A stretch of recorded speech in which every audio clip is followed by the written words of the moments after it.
Kawhi Leonard, he's going to miss game 5 with that sprained knee. Could very well miss the rest of this series, obviously out indefinitely dealing with a serious issue. But with that in mind, a lot of people are going to be really excited about Paul George. There's no way that he can disappear now in this situation with all the attention on him. He's not going to be able to for this team to have a chance. You look at some of the just updated numbers, updated odds on the DK Sportsbook. You have the Jazz for a 7.5-point favorite right now. 7.5, that jumping up from 3 just yesterday afternoon with this news. So does Utah hold serve, you think, in its home floor and actually cover here? I think they have to, right? And like Julian said, their title odds have now jumped up to plus 250. The Clippers have plummeted all the way down to plus 1,000. The Jazz are now kind of in the same situation that the Bucks were in heading into last night's game, but instead of going up against Kevin Durant, you're going up against Paul George. And Paul George is not Kevin Durant. And for as great as Paul George has shown that he can be at times, I don't think there's a lot of people out there that are saying, all right, it's Paul George's time. He'll just go for 50 and he'll carry the Clippers, on the road at Utah. I don't think that's going to happen. I think this is a perfect setup now for the Jazz, who obviously struggled in games 3 and 4. They were outplayed, outclassed on the offensive end. And when you talk about removing one of Kawhi Leonard or Paul George, you could see Kawhi Leonard having a game like Kevin Durant had last night. I just don't know that it's possible for Paul George to have that kind of two-way impact where he just puts the entire team on his back against a really good opponent. So I think that line movement is legit. I think it makes sense.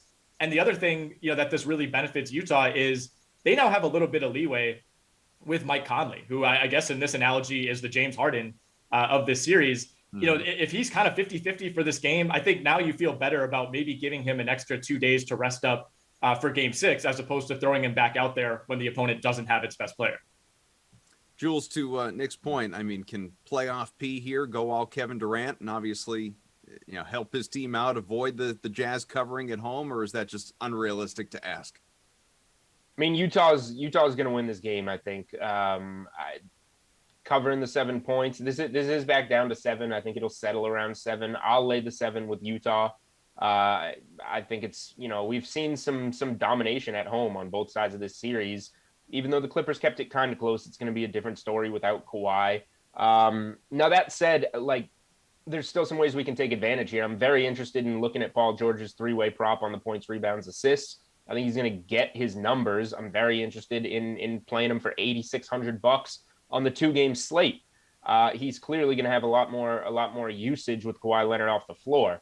But that performance by Kevin Durant was like a notch that only a handful of players ever can really hit. Guys can put up that stat line, but not really anybody can do it that efficiently with that type of, thumbprint on the game as their own. That's LeBron can do it. Anybody else, maybe not. So yeah, Paul George can get, 40 points, 10 rebounds, and 5 assists tonight. And I can see the Jazz winning by 10 points. It's just Paul George doesn't have that type of impact that Kevin Durant does. And that's not even a knock on Paul George. It's just acknowledging how great Kevin Durant was in that game.